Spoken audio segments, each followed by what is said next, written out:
नमस्कार, मैं doctor Shweta Sinha, America के खूबसूरत से शहर आयोवा से आप सभी दर्शकों का हार्दिक स्वागत और अभिनंदन करती हूँ। पराग निकलते हैं, वायु प्रदूषण। अब हम बात करते हैं वायु प्रदूषण के मैन मेड सोर्सेज़ की, जो हम और आपके द्वारा कहने का मतलब मानव के हस्तक्षेप के द्वारा जो सोर्स वायु पॉल्यूशन का हो सकता है, वो क्या-क्या हो सकता है। तो जैसे सबसे पहले आता है कंबशन। कंबशन मीन्स किसी भी चीज़ का दहन, जिसको आप कह लीजिए कोई भी केमिकल्स का ये होना, जलना, जैसे कि कह लीजिए जो हमारे व्हीकल्स हैं, हमारी गाड़ियाँ हैं, उनमें जो पेट्रोल, डीज़ल होता है, वो उसका कंबशन होता है, जिससे कि वो चलता है और उससे जो हार्मफुल गैसेज़ निकलती हैं, ये तो हम लोगों के द्वारा क्रिएट किए हुए हैं। तो ये हम कहेंगे कि ये man made sources of air pollution. तो ये हो गया, प्रमुख कारण हो गया। इसके अलावा जो घरेलू कार्यों में जो हम फ्यूल यूज़ करते हैं, जो ईंधन यूज़ करते हैं, उनके भी कंबशन से जो carbon monoxide, carbon dioxide, sulphur dioxide ये सब जो गैसेज़ निकलती हैं, तो वो सब भी वायु को प्रदूषित करती हैं। इनके अलावा थर्मल पावर प्लांट्स हैं, जो हमारे ताप विद्युत गृह हैं, उनमें जो थर्मल ताप की प्राप्ति के लिए जो वहाँ कोयला जलाया जाता है, कई-कई टन कोयला वहाँ पे जलाया जाता है। तो उससे बहुत बड़ी मात्रा में सल्फर डाइऑक्साइड फ्लाई ऐश जो राख जिसको आप कहते हैं वो हवा में छोड़े जाते हैं। तो वो भी एक बहुत बड़ा पॉल्यूटेंट है ये इसका वायु प्रदूषण का। उसके अलावा जो कूड़े कचरे के निस्तारण के लिए जो हम लोग दहन करते हैं जैसे कि सॉलिड वेस्ट मैनेजमेंट होता है, तो वहाँ पे जहाँ पे हम अपने घरों के कचरे को जो ले जाया जाता है कहीं एक जगह पे लैंडफिल पे डंप किया जाता है, फिर उनको वहाँ पे जलाया जाता है, उसको ये करने के लिए डिकम्पोज़ किया जाता है। तो उन सब चीज़ों से जो धूल कण या फिर जो भी गैसेज़ निकलती हैं, जो डायरेक्ट एयर में जाती हैं, वो हार्मफुल होती हैं एयर के लिए, तो वो एक एयर पॉल्यूशन का बहुत बड़ा कारण है।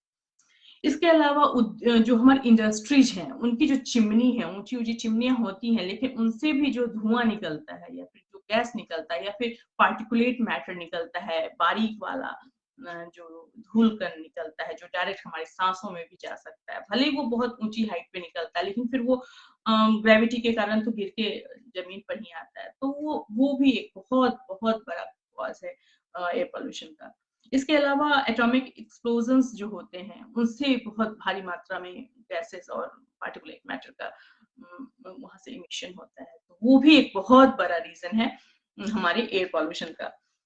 इसके अलावा जो हम लोग कभी-कभार दिवाली में, न्यू ईयर में जो फायर क्रैकर्स चलाते हैं, पटाखे वगैरह जलाते हैं, तो उससे भी जो भी पार्टिकुलेट मैटर या गैसेस हार्मफुल गैसेस निकलते हैं, ये सब मैन मेड सोर्सेस हैं एयर पॉल्यूटेंट्स के। इसके अलावा हमारे घरों में जो हम house hold electrical gadgets use करते हैं, फॉर एग्ज़ाम्पल फ्रिज हो गया, एयर कंडीशन हो गया, इन सभी से जो हार्मफुल गैसेस निकलती हैं क्लोरोफ्लोरोकार्बन के रूप में, ये तो ओज़ोन डिप्लीशन के लिए आपको पता ही है, ये बहुत ज़्यादा हार्मफुल होती हैं। तो ये सब मिलके धीरे-धीरे बहुत एयर पॉल्यूशन में अपना बहुत बड़ा योगदान दे देते हैं। इसके अलावा एग्रीकल्चर के क्षेत्र में अगर हम देखा जाए तो हम लोग एग्रीकल्चर में देखते हैं कि हम लोग पेस्टिसाइड्स का छिड़काव करते हैं। उसके अलावा डीडीटी, बीएचसी पाउडर छिड़के जाते हैं। ये सभी हानिकारक पदार्थ जो हैं वो वायु में मिल कर के वायु को जहरीला बना देते हैं। इसके अलावा केमिकल सॉल्वेंट्स हैं जो कभी-कभी हम लोग फर्नीचर की पॉलिश में, स्प्रे पेंट्स में, इन सब चीज़ों में यूज़ करते हैं। तो ये तो कहाँ जाता है? ये तो वापस एनवायरनमेंट के अंदर ही जाता है। तो ये एनवायरनमेंट को जहरीला बना देता है। अनजाने में हमें पता भी नहीं चलता और जो हमारा सराउंडिंग है, जो हमारा एनवायरनमेंट है, वो पॉइज़नस हो जाता है, जहरीला हो जाता है।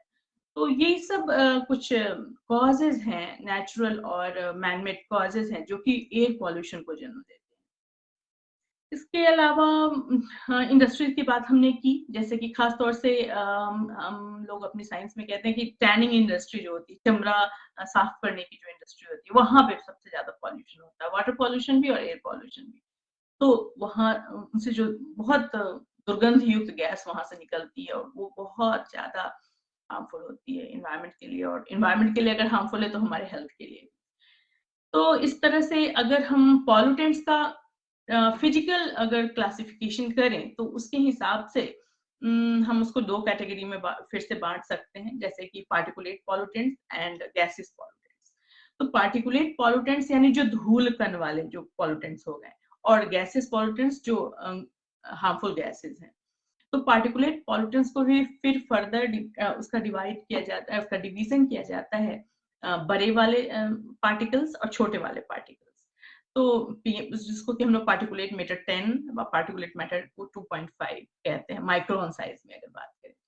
तो ये सब होता है। मैं यहाँ पे कोशिश करूंगी कि बहुत टेक्निकली नहीं बात करूं, मैं आपसे आम बोलचाल की भाषा में बात करने की कोशिश करूंगी, ताकि जो हमारे दर्शक हमारे साथ जुड़े हुए हैं, जो इसके बारे में विशेष जानकारी नहीं रखते हैं, वो भी इसे बहुत आसानी से समझ सकें।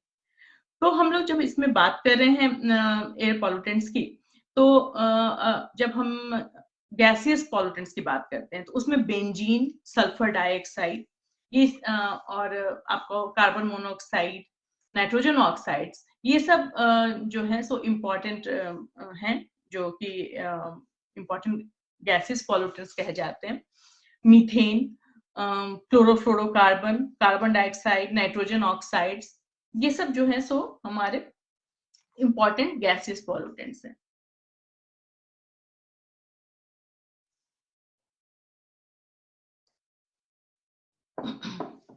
जैसे मैं आपको अभी कुछ सोर्सेस बता रही थी, उसमें बेंजीन के बारे में कहूंगी कि बेंजीन आपको पेट्रोल जो होता है, पेट्रोल में बेंजीन होता है, और इसलिए, और उसमें लेड भी होता है। तो अभी तो आपने सुना ही है कि अभी लेड फ्री ये जो है पेट्रोल डीजल की बातें हो रही हैं, और लोग वही यूज कर रहे हैं, क्योंकि लेड बहुत बड़ा कंटामिनेशन का काम करता है इन्वायरमेंट में। तो इसी तरह से सल्फर डाइऑक्साइड है, सबसे आंखों में जलन, दमा, खांसी, ये सब तरह की बीमारियां, सिर में चक्कर, सांस और कठिनाई की समस्या, इस तरह की समस्याएं सबसे उत्पन्न हो जाती हैं। कार्बन मोनोऑक्साइड के बारे में आपको पता ही है कि इसकी उत्पत्ति ही जो होती है वो जीवाश्म ईंधनों के अपूर्ण दहन से होती है, यानी इनकम्प्लीट कंबशन से ये इमिट होता है इन्वायरमेंट में। और ये जनरली प्लांट्स के लिए उतना टॉक्सिक नहीं होता जितना कि हम मनुष्यों के लिए टॉक्सिक होता है। इसे दम घोटू गैस भी कहा जाता है कार्बन मोनोऑक्साइड को, क्योंकि ये क्या करता है ना कि हमारे ब्लड के अंदर पहुंच के, सांसों से हमारे अंदर गया, फेफड़े के अंदर, और हमारे ब्लड के अंदर जा करके जो हीमोग्लोबिन का लेवल है, हीमोग्लोबिन की जो ऑक्सीजन की सर्कुलेट करने की जो कैपेसिटी है, उसको कम कर देता है। इसलिए इसको दम घोटू गैस भी कहते हैं कार्बन मोनोऑक्साइड। तो ये परेशानी करता है। फिर मीथेन जो है, मीथेन भी जैसे कि ये है वनस्पतियों के सड़ने से, दलदली और तर जमीनों से वहां पे इमिशन होता है मीथेन का। तो ये इससे होने से जलवाष्प में वृद्धि होती है, जो कि ग्रीन हाउस इफेक्ट को भी बढ़ा देती है, और जो हमारा लोअर लेवल का जो इन्वायरमेंट है उसके टेम्परेचर में इंक्रीज हो जाता है। मतलब हम बोलते हैं ना कि इस साल आमतौर से ज्यादा गर्मी पड़ रही है, तो वो क्या है, तो वो जस्ट वही ग्रीन हाउस इफेक्ट है। तो ये मीथेन गैस उसमें बहुत बड़ा रोल प्ले करता है। क्लोरोफ्लोरोकार्बन है, जिसमें सूरज की जो अल्ट्रावायलेट रेज होती हैं, पराबैंगनी किरणें, वो अधिक मात्रा धरातल पे पहुंचती हैं, उससे हमें स्किन कैंसर का उससे बहुत बड़ा खतरा रहता है। कार्बन डाइऑक्साइड है, कार्बन डाइऑक्साइड तो जीवनदायिनी है गैस हमारे लिए, लेकिन उससे उसके लिए फिर भी अगर वो अधिक मात्रा में हो जाए तो फिर वो बहुत हानिकारक होता है। वो भी ग्रीन हाउस इफेक्ट में बहुत बड़ा रोल प्ले करता है। इसी तरह से नाइट्रोजन ऑक्साइड भी है, जो एटमॉस्फेयर में जो नाइट्रोजन ऑक्साइड होता है, वो वर्षा के पानी के साथ, जो बारिश होती है उस पानी के साथ जब नीचे आता है, तो वो एसिड रेन कॉज करता है। तो जैसे मैंने शुरू में आप लोगों को कुछ बताया कि ये सब समस्याएं अभी हमारे साथ हैं, उन सब समस्याओं में आप देखेंगे कि इन सब गैसों की, इन सब पार्टिकुलेट मैटर्स का कितना इंपॉर्टेंट रोल है इस सबको कॉज करने में। तो इसलिए ये सब परेशानियां जो हैं, ये ये कैसे एक दूसरे से इंटर रिलेटेड हैं, ये मैं आपको अभी समझाने की कोशिश कर रही हूँ कि ये सब आपस में इंटर रिलेटेड है। तो हम लोग जब समस्या की जड़ तक पहुंचेंगे, तभी तो हम उसके समाधान के बारे में भी सोच पाएंगे।